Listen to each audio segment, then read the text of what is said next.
This is Bo Baez, and today I continue my collaboration with Steve Schwartz over at LSAT blog.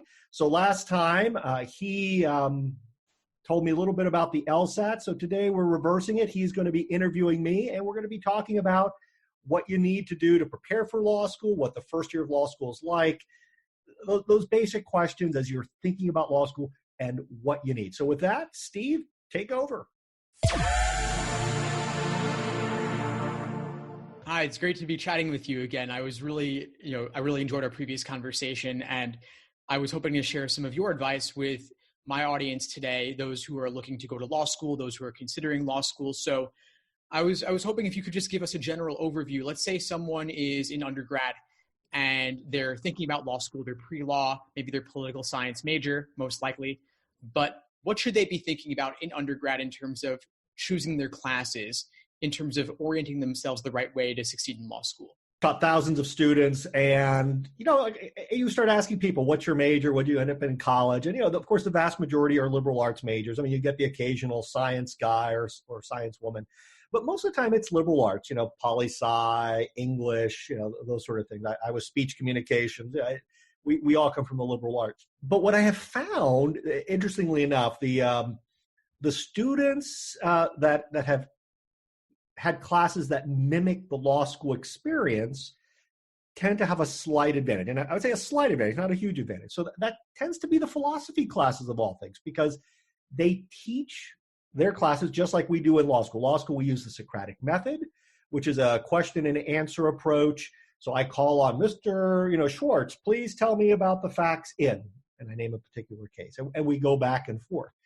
And the philosophy classes do that. So they get to a higher level of thinking than I think most other majors prepare you for. So even if you're not a philosophy major, I would take a couple of philosophy classes if you can. Now, you have to balance that. You need to make sure you get top grades, because when you look at law school admissions, it's based on LSAT and GPA almost exclusively. So don't take a philosophy class, and end up with a C or D. Make sure you put the time and effort in it. But I think if you take a few, more than just the intro class, a couple of the upper level classes, I think you're going to start thinking a little bit differently. That's a great idea. It's kind of funny. I've actually seen that those who tend to do the best on the LSAT are typically philosophy or physics majors. So both very challenging majors, tough classes, maybe tough to do well, but if you can, then it could help develop some of those skills. I'm wondering, what about the summer before law school? Let's say someone's finished senior year and they're looking ahead, they want to get a head start. What should they do? The person who wants to get a head start needs to do that. So I'm on social media, and I see a lot of bad advice from other, current law students and people who are getting into law school. And here's the bad advice. The bad advice: hey, just spend the summer, have fun, go to Tahiti, whatever it is, travel around Europe. Don't think about law school. And I'll tell you that's a mistake. Now, I think you should take some time, go spend some time with the family, take a little bit of time off. But law school, it's a different game. What worked in college is not going to work in law school. And so the sooner you can start getting a law school mindset, the more likely you're going to get better grades. Because once you're in law school, the better jobs go to the top of the class. And the opportunities go to the top of the class, being on law review, being on moot court. So if you can leverage that, get a couple months head start, that's great. So how do you do that? So some people, they'll buy a couple books, and there's some out there. I don't want to recommend any now, because they keep changing every few years. So my recommended list changes. There are some, I think, great law school prep courses out there. So I've looked around. There are about 4 or 5. Some of them are a little bit better than others. And again, I'm not going to name them. But here's, I think, what you look for. When you're looking for a law school prep class, look for one that prepares you by giving you the skills you need. I think the ones that I think are weaker just sort of introduce you to the material. So you have some professor from some great law school who teaches you constitutional, or at least an introduction to constitutional law or torts or contracts. That's almost worthless. What you need is somebody who's going to teach you, how do I brief a case? How do I begin preparing for my final exams? Those are the skills that are important. That's what's going to get you to the top of the class, not knowing, a little bit of torts or contracts or property That makes perfect sense. So you're saying look to develop the skills rather than just absorbing the content, the information. And how would you recommend that someone evaluate one of these law school prep courses to properly determine whether the course is teaching them skills or information? Is there a way to tell? The ones that are poor, you look at, the descriptions, and they often will give you like a little preview, and you can quickly see, oh, this course is just teaching me property, contracts, the content of the courses, which again is worthless. The other ones actually will tell you, it's like, okay, we teach you case briefing, and you'll actually see skills, how to prepare for class, how to take notes. So if you start seeing the how questions rather than the what questions, you are finding the right kind of course. That's excellent advice. Thanks for sharing that. I'm sure that my audience will find it valuable. What about once they're in law school? What about beginning first semester 1L? What's it going to be like for them? What's law school like? What does it actually cover? You mentioned some of the topics a little bit, but I'm sure a lot of people listening still don't know exactly what is a tort. So law schools in America it's a very lockstep curriculum across the board. In most law schools, there's some small deviation, but generally you should expect in the first year to take the following classes: torts, contracts, civil procedure, property, maybe con law, maybe criminal law.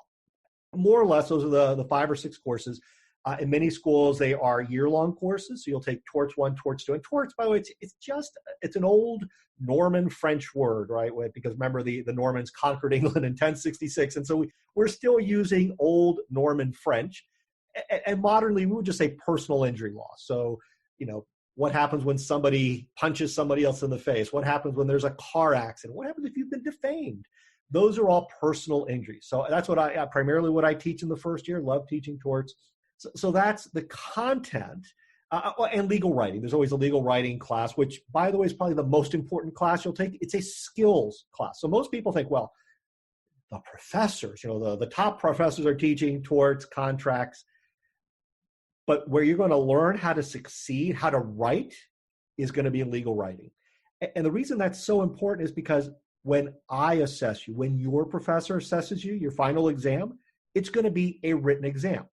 And it's going to be unlike anything you've seen before, which means from day one, you need to start thinking, keep the end in mind. The end is the final exam. What do I do from day one to prepare for that final exam? So you're saying that legal writing is actually one of the more important courses, even though it's not really emphasized as much when people think about law school in general. Is that because maybe legal writing is what you actually practice no matter what when you're a lawyer? Part of it is how law schools treat legal writing professors. So many schools, they're adjuncts. They're almost treated as secondhand or second-rate faculty. So there tends to be a revolving door. It's a lot of work. They're given a lot of work to do. They have a lot of grading, a lot of reading, and they get burnt out.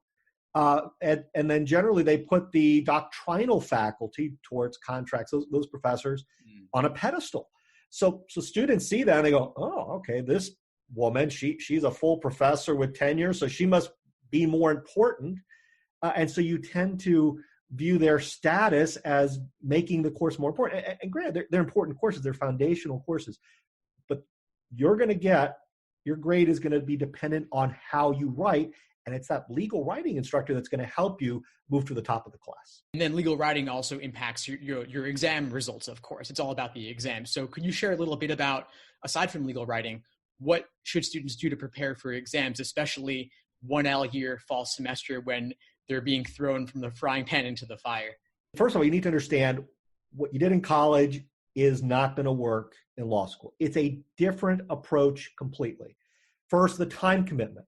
Some people who are listening to us now were able to get away with 15, 20 hours a week, and then hang out at the frat or hang out with the buddies, go to a movie.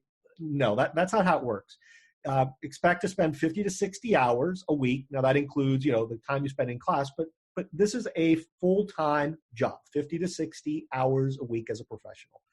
If you're not spending that kind of time, you're unlikely going to be successful. So that's step one, recognizing the time constraints.